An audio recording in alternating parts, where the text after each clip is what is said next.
Today we're going to teach Storm how to do an air squat. Storm's obviously been doing this a while, but we're going to act like he hasn't anyway. Alright Storm, so what I want you to do, man, is we're going to set your heels up directly under your shoulder. So if I was drawing a line straight from your shoulder into your heel, that's exactly where I want to see your heel. So go ahead and set that up for me. Good. And we're going to let the toes point out just slightly, whatever feels comfortable right now.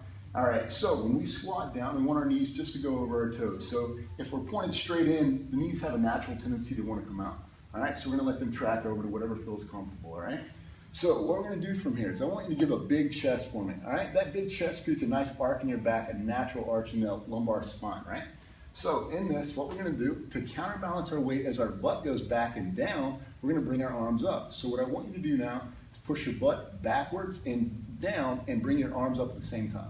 Butt back, down, beautiful, and drive right back up.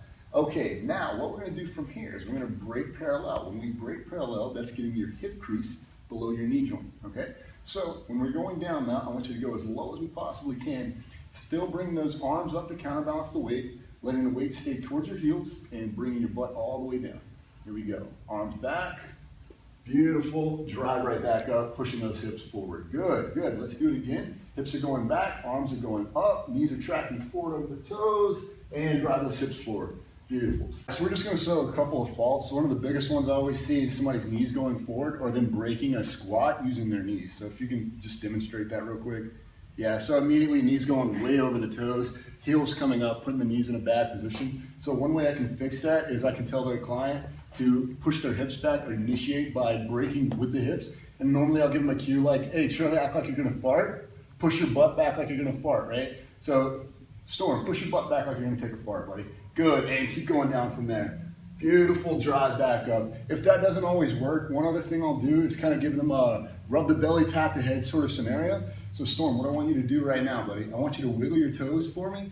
Slowly, keep wiggling the toes and push your butt all the way back and down. There we go, keep wiggling nice and slow and drive right back up. Beautiful job. All right, Storm, go ahead. So what I want you to do is buckle your knees. So this is a pretty common thing too. We get a lot of knee buckling when the people first start. So go ahead and try to give me a squat. Give me a horrible squat, knees buckling. Obviously, Storm's been doing this a while. Come back up. All right, so another thing I can do to get people to not buckle the knees, Storm, what I want you to do is move over here and I want you to split these mats in half.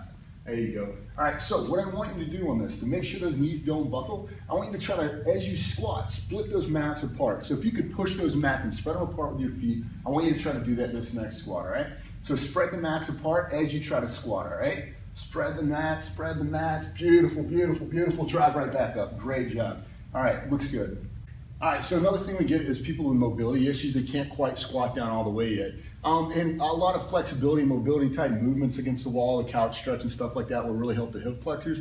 But to help them be able to squat on their first day, we'll set something up just like, we'll set something up just like this so they can actually squat down on this and get some sort of a squat so we can start building those muscles up slowly. So Storm, if you can't face that way for me, give me just a couple of good squats here. We can get them set up, big chest, arms are still going out in front of them, counterbalance, and drive those hips up and forward. Beautiful, relax. All right, so that's good. Okay. All right, so another big thing we notice a lot of times is people that happen to have the flexibility and mobility in the knees and their back and stuff, but they might not be so mobile in their hip flexors, hamstrings, or lower back. So what happens is you'll see them squat all the way, and Storm's gonna fake this for me. If you can't squat all the way with that back arch, so you'll see him squat all the way, but then you'll see that back arch or you'll see that butt wink where the butt tilts under. And one way we'll focus on that, come on back up for me, look. One way we'll focus on that is making the client over-arch the back and over-exaggerate the big chest, the overarch in the back. And what that'll accomplish is at the very bottom, when that starts to break, we're gonna shoot them right back up. We're gonna tell them to come right back up. So Storm, go ahead and give me that overarch in the back. All right, let's shoot all the way down into the squat. And as soon as he breaks parallel, we're gonna shoot him right back up. All right, we're gonna tell him to come right back up. Because what that'll do is over time, we can actually force him to get lower and lower over a couple of weeks and months, and that'll help us prevent him from getting that bad habit right off the beginning.